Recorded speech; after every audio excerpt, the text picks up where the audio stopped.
ఒకే రోజు ఈ గ్రామ సభ తీర్మానాలు చేయాలి అనేది చాలామంది కోరికది. పంచాయతీరాజ్ వ్యవస్థలో గ్రామ పంచాయతీల నుండి జిల్లా పరిషత్ వరకు పటిష్టంగా ఉన్నప్పుడే నిజంగా మనం అనుకున్న అభివృద్ధి సాధించగలుగుతాం.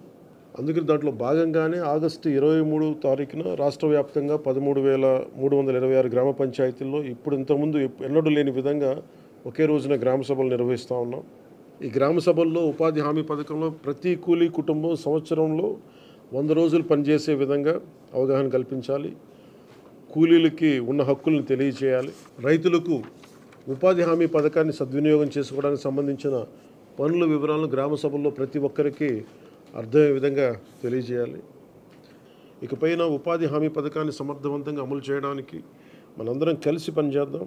పథకం అమలులో మన రాష్ట్రాన్ని దేశంలోనే మళ్ళా మొదటి స్థానంలో ఉంచడానికి కృషి చేయాలని కోరుకుంటా ఉన్నాను. గ్రామాలను అభివృద్ధి చేసే మహాత్మా గాంధీ గారి కలలాగా గ్రామ స్వరాజ్యాన్ని స్థాపించాలి, ఆ దిశగా అడుగులు వేయాలని చెప్పి మీరందరూ కలిసి మాకు సహాయ సహకారాలు ఇవ్వాలని మనస్ఫూర్తిగా కోరుకుంటున్నాను.